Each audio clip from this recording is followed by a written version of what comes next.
What we need right now is a real debate about how to fix the economy and help middle-class families. But that's not what we're getting from the other side. A couple of weeks ago, my opponent's campaign said, I quote, "If we keep talking about the economy, we're going to lose." So they said that they would be focusing their last couple of weeks on attacking me instead. And I have to say that that's one campaign promise that they've actually kept. Senator McCain has been throwing everything he's got at us, so hoping something will stick. He's called me a socialist for suggesting that we focus on tax cuts not for corporations and the wealthy, but for the middle class.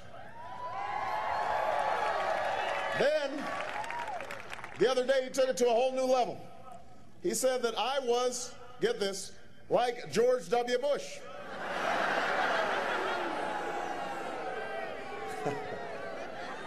You can't make this stuff up. In what may be the strangest twist of this campaign, that's had a lot of strange twists, John McCain said that I would somehow continue the Bush economic policies and that he, John McCain, would change them. He denounced the president for letting things get completely out of hand. That's what he said.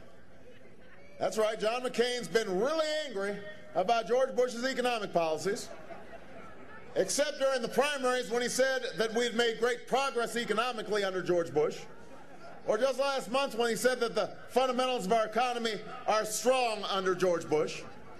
In fact, John McCain is so opposed to George Bush's policies that he voted with him 90% of the time for the first 8 years. That's right, he decided to really stick it to George Bush 10% of the time.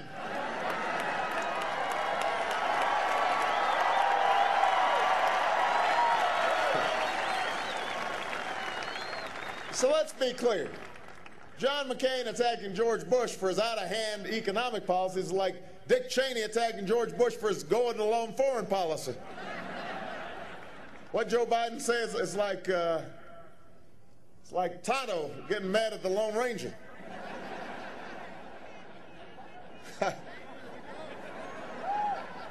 John McCain's been with Bush every step of the way.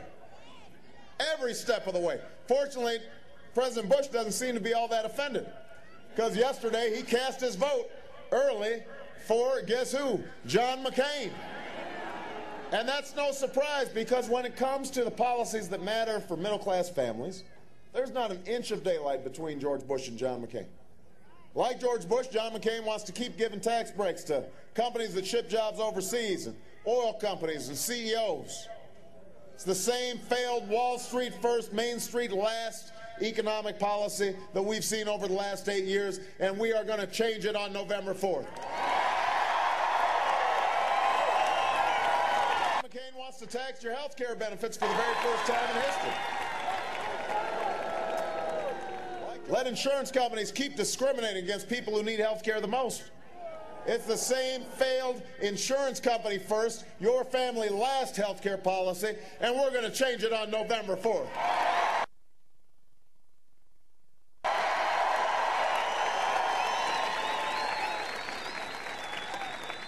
Like George Bush, John McCain wants to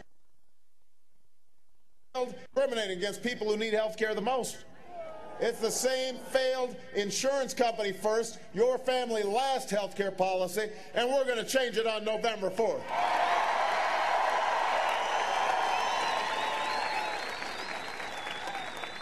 Like George Bush, John McCain wants to privatize part of Social Security.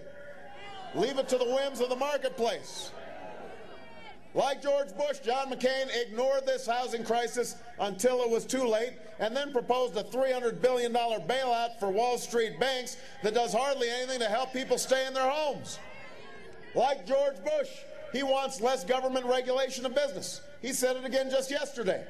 The 21st time he's called for less regulation just this year, at a time when we all know that part of the reason that we've seen this crisis on Wall Street that's now affecting Main Street is because nobody was minding the store when it came to deregulation. None of us want to see unnecessary burdens on business, but after what we've seen on Wall Street, isn't it obvious by now that we need some common sense rules of the road to protect consumers, to protect our banking system, to protect our financial system, protect your 401k? I think we've had enough of Bush-McCain economics. I can take 10 more days of John McCain's attacks.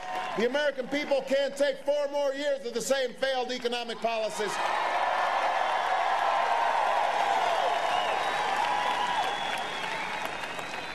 We're not going to let George Bush pass the torch to John McCain, and we're not going to let John McCain forget his record over the last 26 years. It's time for change. But it's time for change that you can believe in, not somebody who's starting to try to break with his president over the last 10 days after having supported him for the last 8 years.